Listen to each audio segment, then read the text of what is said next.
হাইকোর্টের রায় বহাল রাখলো সুপ্রিম কোর্ট। হাইকোর্ট যে রায় দিয়েছিল এসএসসি নিয়োগ মামলায় 25,752 জনের চাকরি বাতিল করেছে, সেই রায়ে শুধুমাত্র মানবিক কারণে সোমা দাসের চাকরি বাতিল হচ্ছে না। সুপ্রিম কোর্ট এমনটাই রায় দিয়েছেন। এই মুহূর্তে আমরা রয়েছি মধুরা হাই স্কুলে এবং সেখানেই বাংলা বিভাগের শিক্ষিকা সোমা দাস আমাদের সঙ্গে রয়েছেন। কি জানাচ্ছেন শোনাবো। এই যে রায় 25,752 জনের চাকরি বাতিল হলো, কি বলবেন? দেখুন, এই রায় সত্যি কখনো কেউ আমরা চাইনি যে এইভাবে একটা রায় আসুক, যেখানে কিছু দুর্নীতিগ্রস্ত লোকের জন্য, কিছু মানুষের লোভের জন্য আজ এতগুলো নিরপরাধ মানুষ তাদের জীবনের একটা গভীরতর সমস্যা নেমে এলো, একটা দুর্যোগ নেমে এলো। এটা কখনোই চাইনি। আমরা যারা আন্দোলনের সঙ্গে যুক্ত ছিলাম বা আন্দোলন একটাই আমরা ছিলাম, আমরা যেন আমাদের পরীক্ষা দিয়ে পাওয়া যোগ্য অধিকার যেন ফিরে পাই।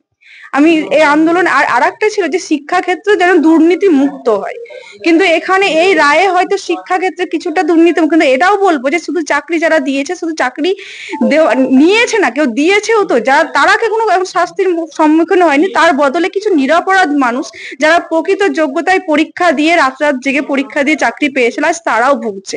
এই রায়টা সত্যি হতাশাজনক। একটা সময় আপনি সেই সহযোদ্ধাদের পাশে থেকেছেন, দীর্ঘ আন্দোলনে আপনি তাদের লড়াইয়ের পাশে থেকেছেন।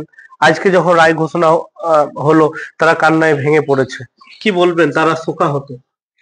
শোকাহত তো অবশ্যই, কারণ যে আশা করেছিল যে হয়তো আমরা এই আন্দোলনের মাধ্যমে মহামান্য হাইকোর্ট, সুপ্রিম কোর্টের মাধ্যমে যোগ্য অধিকারটা ফিরে পাবো, কিন্তু আবার সেই পুনরায় যে পরীক্ষার পদ্ধতির মধ্যে যেতে হচ্ছে, এটা সত্যি একটা মানে একটা বিশাল একটা লেন্দি প্রসেসও বটে। আবার সঠিক হবে কিনা সেটা প্রশ্ন থেকে যায়, বা এইভাবে যেভাবে সামাজিক, শারীরিক এবং মানসিক ভাবে বিধ্বস্ত সবাই, সেক্ষেত্রে আবার একটা পরীক্ষার মধ্যে যাওয়াটা তাদের পক্ষে অসম্ভব প্রায়। আমি নিজেও বলবো, যেহেতু আমি একজন ক্যান্ডিডেট, আমি নিজেকে সেরকম হিসেবে যদি ভাবি, সেই জায়গায় দাঁড়িয়ে ভাবি, তাহলে সত্যি তাই হতাশা, অবশ্যই তারা বিধ্বস্ত হবে, এটাই স্বাভাবিক।